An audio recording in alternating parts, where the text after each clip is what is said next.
it's easier to start a bold, audacious idea than to actually start something small, even though it's counterintuitive. And the reason is, when you want to do something big and bold, the best and the brightest in the world want to help you solve the problem. And the reason is, the most successful people want to become significant, and the smartest people want to work on the toughest problem. So give them something to work on that will fundamentally change the trajectory of how humanity is going to lead.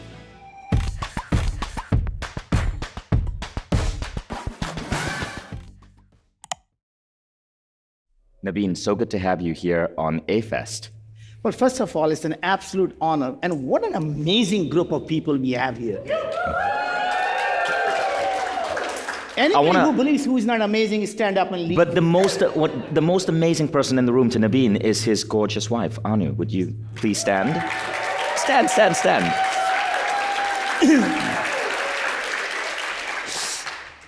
And so I want to share a story about you before we go into this conversation. So first, for those of you who showed up here and you're wondering what we're going to be talking about, Naveen's a really brilliant mind. There are so many different things that we can discuss. His quest on Mindvalley is called The Power of Boldness. And it's about how to expand your vision of the company that you want to build, because bigger visions actually make it easier, not smaller. It's a counterintuitive truth. We're going to go into that. That's right. Okay, we're going to talk about the power of boldness and how to take whatever idea you're thinking about germinating into the world and expanding it so that it inspires other people. But there are other really wonderful attributes about Naveen and Anu. As parents, they are two of the most brilliant parents I know. Their kids have all graduated Ivy League. Their kids are starting companies all around the world. Naveen and Anu's son, Ankur, get this, started a company called Built, and in 7 months raised over $100 million at $1 billion valuation. And we're going to go more into your children, not because of the size of the company they've built, but because of the nonprofits they've created at a young age, the work they are doing to change the world. But that comes from the parent. So we want to hear some of these ideas as well. And Anu, feel free, we'll get Anu a mic, feel free to dive in and share anything you want to share, because I know how important a mom is, right? It's never just the dad. Okay, so we'll talk about that. But the story is this. I joined the X Prize Foundation in 2012, 2013. Peter Diamandis, who created X Prize, developed this nonprofit, and they found that they could create incentivized prizes to solve the world's biggest problems. So if you're a charity and you decide to raise money to apply it to, say, fix education, it's not bad. But if you could take that 10 million that you're going to deploy to fix education and you turn it into a prize and you open it up, you say, we want to create a challenge. Teams all around the world have to develop this new type of app or protocol to fix education, and the winner gets 10 million. You actually get 30 times the impact. 30 times. It was through X Prize that Peter Diamandis accidentally created private space travel. So he got a backer, Anusha Ansari, who's also spoken at A-Fest, to put up 10 million as a reward for anyone who can create a plane that can go to space twice and then land safely. And an inventor did create that plane. It went on to get backing by Richard Branson. It became Virgin Atlantic, and private space travel became a reality. Naveen joined X Prize. And in fact, Naveen took X Prize to India, right? So now there's an X Prize India founded by Naveen. So I joined X Prize because I wanted to donate to this organization, because remember, 30 times return for every dollar I give them. But as a result, I got to be in meetings and conversations with brilliant men like Peter Diamandis and Naveen. And one day I was sitting in a bus with Naveen, and I asked him about his kids, because Naveen's kids are also part of X Prize. His children are young, but they are donating.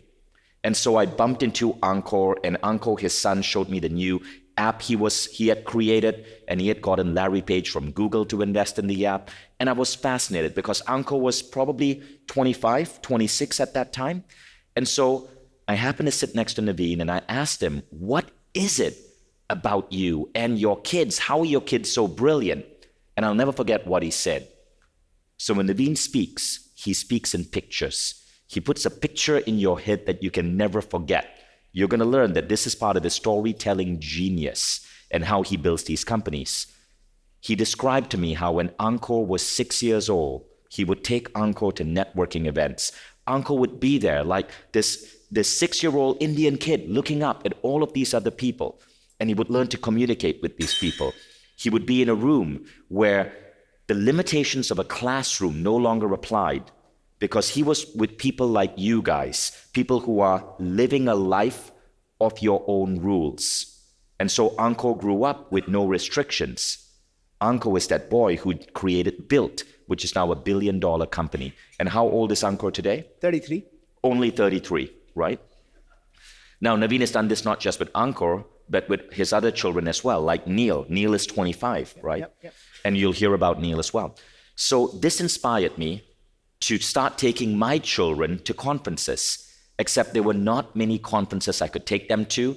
And AFES is great, but let's face it, there's a lot of like stuff here that's R-rated, right? Like this morning's 8 a.m. session with Sheila Kelly. So that conversation sparked me to create Mindvalley University. And Mindvalley University is one of the only conferences in the world that you attend with your children. And they are deliberate classrooms for children, programming for children. And at all the parties, all the events, kids are running around everywhere. And today, I'm so happy to say that my children tell me that the 3 weeks they spend at Mindvalley University are 3 of their favorite weeks of the entire year. But that idea of creating that conference sparked from a bus ride sitting next to this man. And that's why I wanted to bring you on stage, because I don't know what ideas you're going to spark in the audience, but I bet it's going to be good. Well, I don't know, Vishen, how to follow that. So let's start. Even though you're supposed to ask me questions, so I'm going to ask myself the questions then. What is it that we do as parents that allows us to have these wonderful human beings that go out there not to make money, but to go out and solve these audacious problems that will move the humanity forward? It's really, really simple. If you can find anything that can help 1 billion people live a better life, you can create $100 billion company. But you don't wake up in the morning and say, I want to create $100 billion company. What do I do? Making money is simply a byproduct of doing things that improve other people's life. It's that simple. And if many of you who likes R-rated stuff, let me explain you in R-rated terms. Making money is like having an orgasm. If you focus on it, you're never going to get it, right? So enjoy the process.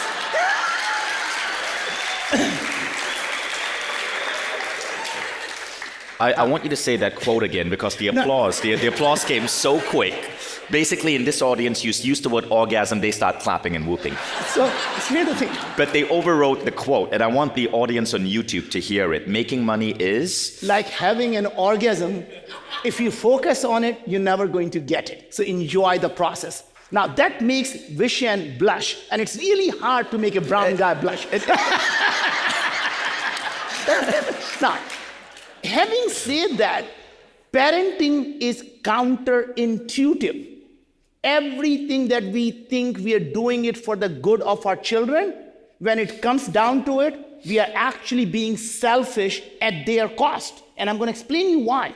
And that's really the fundamentally thing is, remember, as soon as you get even a small amount of success, and you say, my kids are really young, what do? I want to stay at home and spend time with my children because they need me, right? Sorry, they don't need you, you need them, right? Now imagine from their perspective what they see. When they go to school, they are young, they see their parents sitting at home watching TV. They come back from school and the dad says, work hard. Hard work is what it takes. Go to your room, do your homework. And they see the dad sitting at home watching TV. What do? They want to grow up just like their dad, sit at home and watch TV, right? Now, you may think you're doing them a service. You're not doing them a service. What changes their behavior is not what you tell them, what they watch you do. So I started my first company very young, and with the blessing of God, the company went on to become a $40 billion company. I was very young, the kids were all under 10. I could have easily said, I'm going to sit at home and spend the time with my children. The children would have turned out to be just a total bum, right? That's not what happened. Dad goes on and says, I'm going to start a second company to solve another audacious problem. He starts a third company, starts a fourth company, and Dad says, we are going to go to the moon. Dad, there is not a private company that has ever landed on the moon. You are crazy. You're going to lose everything you have made. Don't do it. Well, kids, we haven't shown you things. We became the first company ever to get a permission to land on the moon and got a $2.6 billion NASA contract for it, right? So that company is Moon Express. That company is called Moon Express. But that's not the thing. Now the dad is turned 58. Dad wants to change healthcare. Dad says, we are going to fundamentally rethink what health is. Everyone in the medical industrial complex makes money when you're sick. What if we can change that and create a company that helps people live healthy and give them tools that they need to stay healthy, and we can help billions of people live a better life. The kids are now grown up. Kids had a family meeting. Dad has gone total crazy. Healthcare is not something you change. Dad, you know nothing about healthcare. You are successful, go right into sunset. This is the time for you to call it a night. Dad says, oh my God, I thought I have taught you enough lessons. Looks like to me there is one more lesson left here. So Dad is going to show you how healthcare is fundamentally changed. And I started Wyoming, right? And today, we have over 500,000 people who every day tell us their health had changed, right? So I'm going to tell you how you do all of that. And now, every time the children look at that, you know what the children tell me? In their mind, even though they can tell you anything you want to hear, in their mind, the dad is a complete moron. Because every parent is a moron if you have kids, right? If dad can do this, we can do 10x better, right? And that's exactly what I wanted them to do, is to do 10x better. And that's one of the many things you have to do as a parent. You change the definition of success. You tell them the success is never defined by how much money you have in the bank. Your success is defined by how many lives you improve while you're still alive. And once you change that, everything happens. You allow them to feel the day they become humble is the day they become successful. Because if you still have an iota of arrogance left in you, you're still trying to prove something to yourself or someone else. So don't be arrogant, right? Now, the third part of parenting is very simple, is that let them know that your self-worth never comes from what you own, it comes from what you create. So even if you inherit a lot of money and you haven't created anything and contributed to society, you are still a parasite on humanity. So don't be a parasite, right? And that's what parenting is all about. Changing the way things are done, asking the different questions. And we can go through about how you do that. And there are many, many tricks, but this is not about just parenting. It's about you creating your own business. So I'm going to talk to you about how you ask the right questions, because the questions you ask is the problem you solve. So what question are you asking about your life? Because that's the problem you're solving. So asking a different question changes everything that you do in life. And so with that vision, you do get to ask me a question. That's fantastic, because I was thinking, wow, Naveen is doing such a great job interviewing himself. I think I might just move the chair and give him the stage. Yeah, you're like ChatGPT talking to itself. This is awesome. Vishen, that's an auto GPT, by the way. You make my job so easy. So those were some brilliant advice on parenting. Now, one of the things that you do well, and your whole family does well, is storytelling. When you are pitching an idea, starting a company, you say that we must always go bold, because boldness makes it easier, not harder. That's right. Explain that concept. Okay. So first of all, how many of you have watched the Power of Boldness quest here? Okay, no, anyone who has not, first of all, should sign up for the Mindvalley membership right away. There are unbelievable number of authors. I can tell you that despite how much I think I know or how much you think you know, you will benefit from it. There are so many programs. I personally find them just absolute phenomenal. Every one of them teaches me something, and every one I watch, I take 3 lessons and I write down what 3 lessons I've learned from this quest. So please do sign up. Now, one of the things I talk about is that it's easier to start a bold, audacious idea than to actually start something small, even though it's counterintuitive. And the reason is, when you want to do something big and bold, the best and the brightest in the world want to help you solve the problem. And the reason is, the most successful people want to become significant, and the smartest people want to work on the toughest problem. So give them something to work on that will fundamentally change the trajectory of how humanity is going to live. Not only that, when you do something big and audacious, not only you get the smartest people to come and work with you. Now, every single venture capitalist wants to invest in you because what if this idea becomes successful? And every one of the venture capitalists, what they are really afraid of missing out on the big things. And if you have a great team, an audacious idea, you get funded. And then suddenly everything starts to come together. It will never happen when you tell someone, I'm going to build an app to find a roommate. Nothing wrong with that, but you're not going to get the best and the brightest. Now imagine you say something. Imagine a world where no one is sick. We can get rid of the chronic diseases. That's a multi-trillion-dollar market just in the United States. Now, if you can solve that problem, you have fundamentally helped 8 billion people live a better life. When I started that concept, I found the technology at Los Alamos National Lab, hired the guy who developed the technology that had been working for federal government for 10 years. They spent $2 billion developing this biodefense work. I realized that I need to find a good AI person, called the head of IBM Watson Research, who had 1,500 AI researchers working for him. And I said, young man, your life, you could spend for the rest of your life at IBM, you'll be one of the IBM employees. You come and help me solve this problem, humanity will remember you forever. Do you want to do something that is legendary, or do you want to continue to waste your time at IBM? And then he came and joined me. Right? Now, suddenly when I had all these people coming and joining me, every venture capital came and calling and said, what are you working on? I say, I don't need the money. The more you tell them you don't need the money, the more they want to give it to you. More money and higher valuation, because you don't need their money. Right? It's like, having a red flag in front of a bull. They charge. They want you, right? And that's what I'm talking about, is that the other thing that really stops every one of us getting out to do something audacious is we say, well, we know nothing about it. We know nothing about this idea. How am I going to do that? And what's really interesting, Vishen, is that it is easier, and in fact, it is bolder when you know nothing. You're a non-expert. How many of you feel you are an expert in your own field? You guys are completely useless.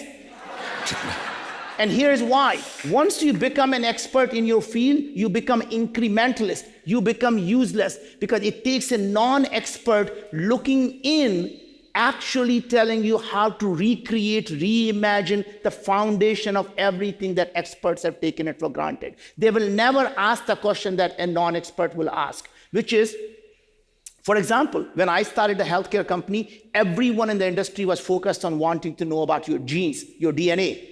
And I, coming from outside the industry, was simple to me. That will never solve the problem, because your DNA never changes when you gain weight. Your DNA never changes when you become diabetic. Your DNA never changes when you develop heart disease, depression, anxiety. In fact, if you die and you were to look at the DNA of someone who has been dead for 10 years, it's still the same DNA. We can look at the DNA of dinosaurs, which died 65 million years ago. So if DNA can't even tell you you're dead or alive, how will it ever tell you you're healthy or sick? That thing no experts would ask. And I said, there's got to be something that changes in the human body. And it turns out it's your gene expression. Same gene can make hair, eyes, heart, lungs, kidney. Same gene, just expressed differently. That kind of questions is when you get to actually disrupt the industry, right? So when you say, I want to live on Venus, everyone says, hey, to live on Venus, how are you going to grow the food on Venus? Not a bad question. But guess what? When you ask that question, the only solution is to grow the food. Now imagine if you ask a slightly different question that says, why do we eat food? Just simply saying, why do we eat food, you realize the only reason you need food to sustain is energy and nutrition. What are the different ways you can get energy? Can you get energy like plant from photosynthesis? There are bacteria that grow in radioactive nuclear waste. Now, what if these bacteria have in fact figured out now how to protect their DNA against radiation and use radiation as a source of energy? Can we take their genes, use CRISPR to modify our cells, and suddenly now you need energy from radiation. So instead of going in the evening and say, honey, do you want to eat pizza? You say, honey, do you want to go out for a walk and get some radiation? Right? Just a different thought. The point is, simply asking a different question allows you to look at the problem, and you have 10 different ways of solving it. So keep asking yourself what problem you want to solve. What questions are you asking? How are they different from what every expert in the industry is asking? I love that. Okay, now you said that if we're pitching to an investor or if we're trying to sell an idea, we must start not with what our company does, but with the word imagine. Yes. Please take us down that path. So I think, Vishen, this is the most powerful concept. The most powerful word in the English language is imagine. And the reason is, when I say imagine, all of your preconceived ideas go away. Now you're ready to listen to what you want, what I want you to imagine. All I have to do is to give you the things that are so visual in so much detail that you can start to imagine it. Because once you start to imagine it, your mind fools you into believing it is real. Because your mind is now seeing the things that you're visualizing, and it says, oh my God, it can be real. And suddenly, if you're an investor, you're thinking, oh my God, this guy is talking about something that can one day be real. I need to be part of it. So I always start everything, not what you do, about what the world would look like if you're successful. So ask yourself, what would that world be like?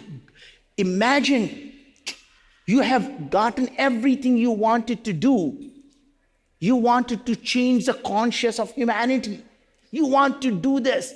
Describe what the world would look like if you are successful, right? So when I started the company, I would say, imagine a world where your grandmother still has memory when she's 102. She remembers every single thing that you did. Your childhood, how you grew up, everything. Your loved ones who died from cancer didn't have to, they will be still around you. The people who are suffering every single day didn't have to suffer. And I start to give them these examples after example. If imagine this happens, suddenly it starts to become real. The second part that's really interesting is what if? What if is what tells you how you're looking at this problem. So you say, what if this could actually happen? What if we can actually understand what causes us to be sick? What if we can actually live on Venus and different galaxies? What if this could happen?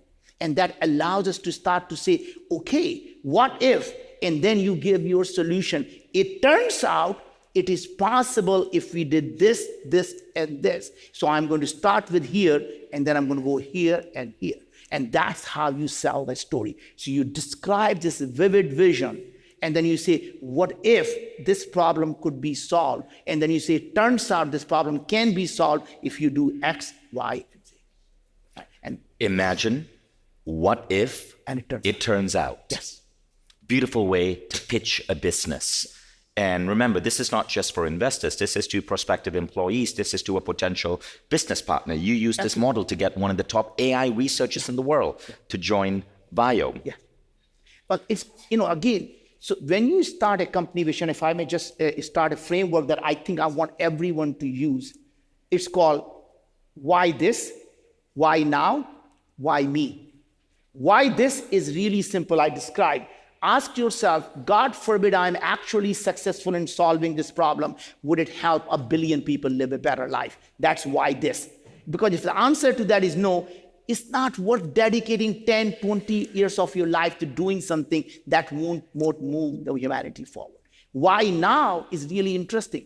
What had changed in the last 1 to 2 years, but more importantly, what do you expect to happen in the next 3 to 5 years that will allow you to solve this problem at scale in 3 to 5 years? And this problem couldn't have been solved 5 years ago. And that starts to show you that you're taking advantage of these exponential growing technology like AI that are converging and help you solve this problem. So you're intercepting tomorrow's technology to solve tomorrow's problem, not using yesterday's technology. ChatGPT that you're going to be talking about is a great example. And I think I was having a breakfast with one of the gentlemen, and he says, look, I start to believe in God because of ChatGPT. Now, if there is a ChatGPT that has all the answer, why can't we believe there is a spirit out there that has all the knowledge of all the humanity from the past and future? And when you ask a prompt and it gives you the answer, the question is, what are you prompting?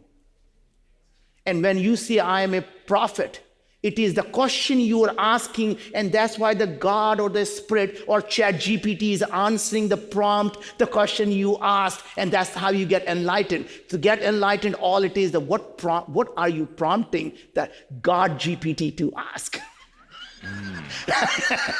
I love that. Okay, so a quick recap.